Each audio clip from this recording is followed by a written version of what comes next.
We're going to talk about spiritual karma and physical karma today. I want to make this video for those of you who perhaps heard me use this term during my videos, during my collective readings, or also perhaps are interested because I do have a session that you can book in with me. It's a pre-recorded session that dives into your physical karma and your spiritual karma. So I read physical karma and spiritual karma for you. So if you're watching this video, you either clicked on a link that is tied to that offering, or you simply heard me talk about this in other of my videos. So I want to make this explanatory video about exactly what does it mean.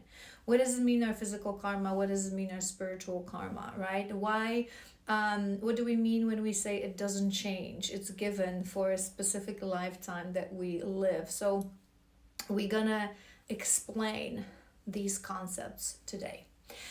So when we choose our journey as a soul, we decide to reincarnate in the next lifetime.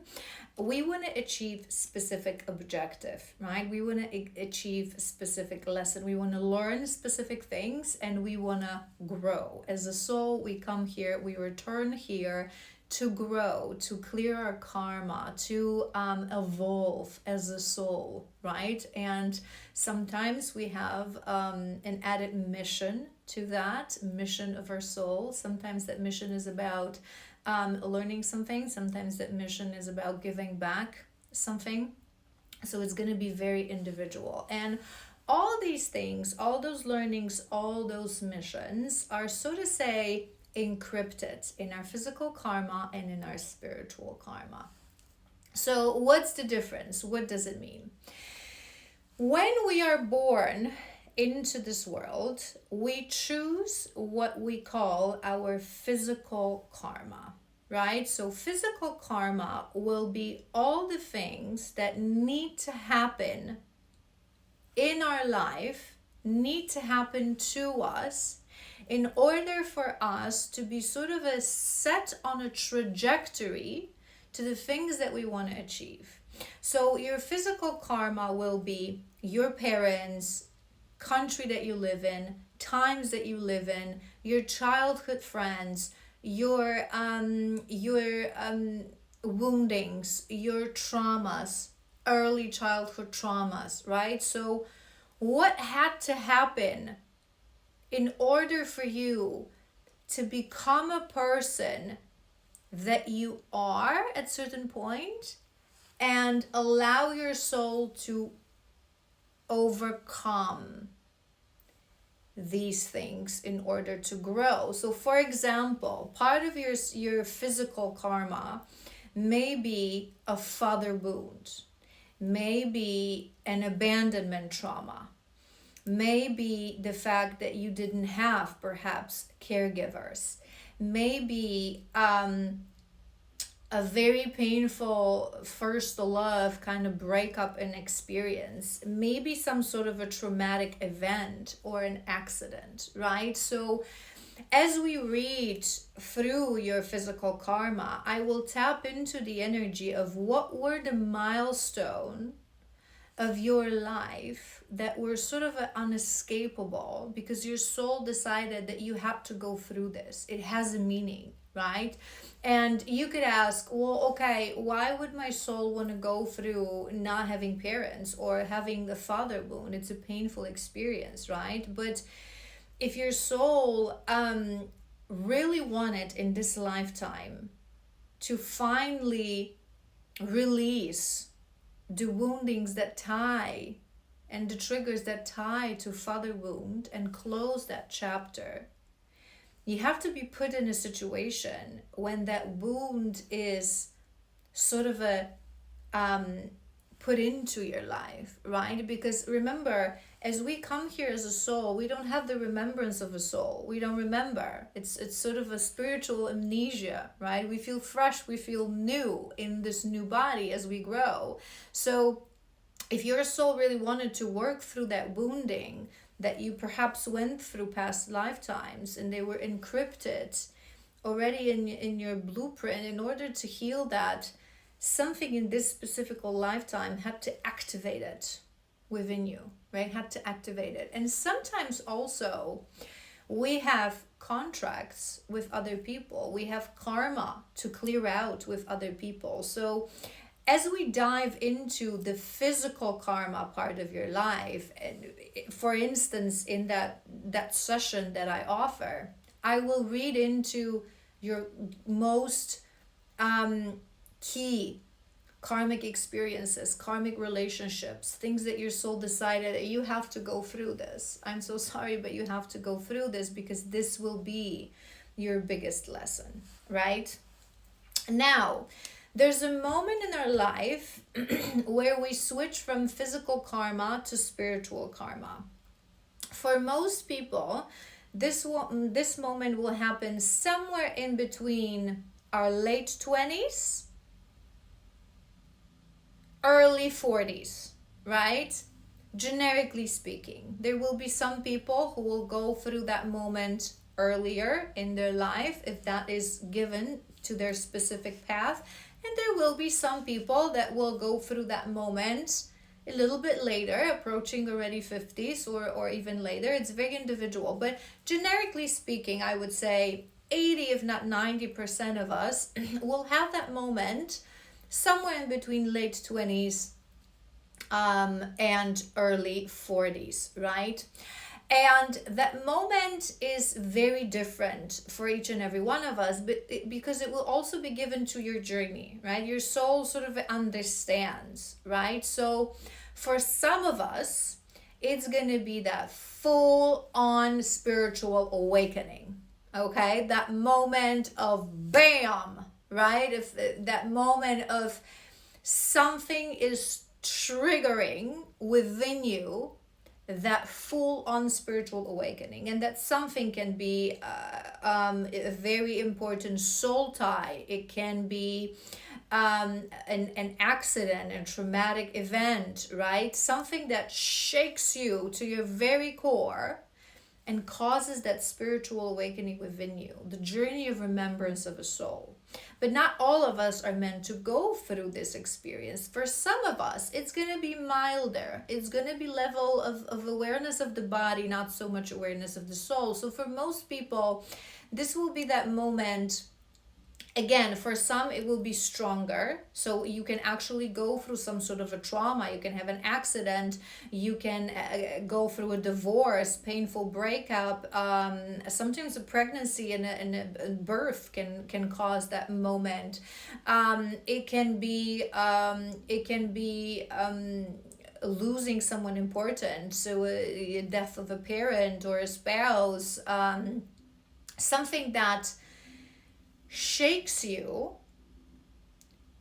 to that mindset of life is fragile, life is valid, life is important, or triggers you into thinking something has to change. I cannot go on like this. I have to be more mindful. That moment, and oftentimes in that moment, people start to incorporate changes in their life. People start to go to therapy. People start to do some self-reflection. And again, for some people, it's going to be huge and you're going to be able to know exactly the date it happened. And for some of us, it's just going to be, a period of time, right? So some people say, you know what, when I gave birth to my child, everything changed in my life. I started thinking differently about life, right? Or to some people, it's going to be, you know what, when my wife left me, I sort of started thinking, what can I change? How can I be a better person? How can I be a better man, right? So it's going to be very different and very subtle.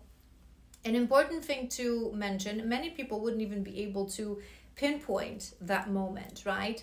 Two important things that I want to mention about that moment of shift from physical karma to spiritual karma is that some of us, some people, deny this moment, resist this moment, right? Because remember, this is part of the lesson of life. There's a very good reason your soul doesn't remember, because if it remembered, it wouldn't be a lesson, it wouldn't be a challenge, it wouldn't be a karmic clearance, right? So we have to sort of reach that moment on our own, in the very individual blend of a soul and a body that we are in every lifetime. So some people are resistant. It's like it's part of your destiny. That moment is usually written in the stars, so to say. It's written in your life's contract. So your soul knows exactly what's going to trigger that moment and how it's going to happen, right? But many people refuse this.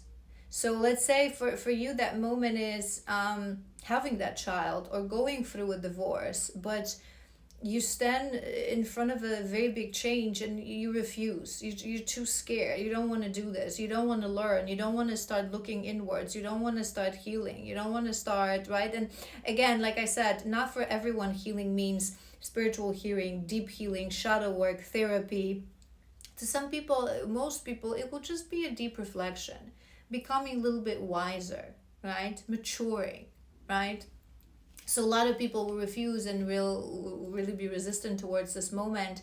And another one important thing that I want to mention, unfortunately, the system that we live in, and if it's not the first video of me that you watch, you know that I preach about this so strong. That system that we live in is designed to keep us dormant. So people tell you that this is a midlife crisis, that this is the moment that your youth has ended, but in reality this is where your life begins. Because when you think about this, right, people, this is why I mentioned that it usually happens around your, like, in your 30s, like late 20s, early 40s, and this is that moment when people will be like, damn, I'm getting older, my life is ending. It's nonsense, it's ridiculous, nothing farther away from the truth. Your childhood, the first 10 and 20 years of your life, it's going through your physical karma. You have absolutely no control. You have absolutely no free will. You're a long way for the ride, right? So you have to go through certain things that your soul decided. So what are you missing? What are you sad about? The first 10 years of your life, you don't know exactly, you don't know absolutely what's going on. Right? Most of us don't even have memories. We're children. We're just easing into this blend of the soul and the body. We're learning to be humans. We're learning to walk, to talk, to exist, right? So it's not something that you would want to go back to. Then the next 10 years is adolescence. It's crazy. It's that first moment when the soul is trying to break through, when your blueprints are activated, right? But you're young, you're still silly, you don't know what's going on, you don't understand. This is why that rebel comes out of you, because soul is trying to push through, but the body doesn't remember, right? It's like you want to rebel towards something, but you don't even know what. It's all the chemistry and biology of the body as well is working with that, soul trying to break free. And it's also not living. We're bound by self-limiting beliefs, by being followers, but by caring what other people think about us, the judgment, the wanting to fit in. It's also a very dark part of our life. And then the third decade, so when you're in your 20s, yes, you're starting to feel into that freedom and making your own decisions, but you don't have any kind of wisdom. You don't remember the wisdom of your soul. You don't have yet the wisdom of your body. You're navigating, blind, basically. So I never understood, even before my awakening, why people approaching their 30s or even 40s, they say, I'm getting older, it's like down the hill. What the hell are you talking about? This is where your life starts. This is where your life starts. You move from your physical karma to your spiritual karma. So you're given the opportunity to shed everything that was karmic, that was given, that had to happen, to finally start to thrive. Now you have the experience. Now you have the wisdom. Now your physical karma sets you and creates you as a person that you were meant to be, to now conquer your spiritual karma. And this is where a lot of people get stuck, right? And I'm sure you're going to see that watching and observing all the people in your life. Because remember what I said, Not for everyone, this moment is great awakening, spiritual awakening, and so on and so forth. But this is the moment when we start to grow and start to mature. So when we truly surrender to this moment, even knowingly, right, and subconsciously, and we start to think, okay, I want to grow, I want to mature, it's time to mature, I want to be a better person, I want to be a better version of me. There's certain things that previous version did, and I don't want to, be bound to those behaviors anymore. We start to change, and if we set that mindset right, we're gonna be growing, and every day we're gonna be becoming a better person, and everyday life is gonna be better, right? But if we resist, and unfortunately a lot of people resist, we're gonna be tied to that physical karma. We're gonna continuously think that physical karma is something that defines me, is something that I'm bound to, is something that created me, and I cannot liberate myself from it. And we're going to live dragging that physical karma with us the rest of our life. And instead of growing and transmuting that karmic energy into spiritual karma, we're going to become victims of our fate. This is that moment when you choose. Do you want to be a victim of your faith or master of your destiny? So those are usually people that become bitter, that don't let go of the past, that hold grudges, that don't believe that anything and anyone could really change, that they're just victims, right? So when you really embrace this moment, you move to what is your spiritual karma. So what is that spiritual karma, right? So again, as you come to me on that session, what will we reveal when it comes to that spiritual karma? Spiritual karma is what your soul wanted to achieve, what your soul wanted to really learn and really thrive, how your soul wanted to thrive, right? So again, I'm going to give you an example. If a father wound, for example, was your physical karma, so you had to have a father to create the father wound because you truly needed to heal that wound within you and find wholeness within you, and also find value, for example, as a woman in your femininity.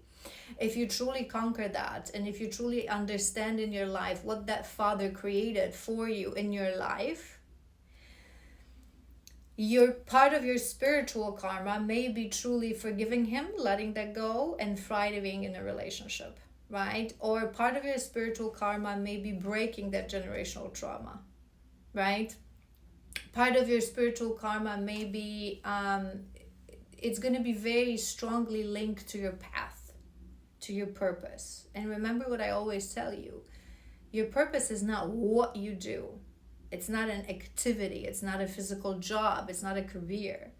Your purpose is about who you are and how you do it. So as we tap into your spiritual karma, we're going to tap into that energy. Who I am, who is my soul, who my soul wanted to be in this lifetime. What did I want to achieve? What is my destiny? What is my purpose? And part of this spiritual karma, we also tap into your highest, most aligned timeline, right? Because we have a variety of timelines. We have free will. So our soul plans, okay, best case scenario, this is my highest, most life timeline. This is the life that I'm going to live in this human body. But the human body comes with woundings, with limitations, with shadows. And sometimes we resist. And we don't reach that highest, most aligned timeline. It's difficult. It ain't easy. It's very rewarding, but it ain't easy. So this is what it means. This is what we do. This is what we read when you come on that session. That is a one-time session only. It's a pre-recorded session that I offer because it doesn't change. That physical, spiritual karma doesn't change. You decided as a soul as you come in, and then the rest is how you manage your life, is how you live your life, is how you, the choices that you make, from the small ones to the big ones, on an everyday basis. Choosing love, choosing alignment, choosing that spiritual karma fulfillment, or choosing fear and staying with the ghosts of your past.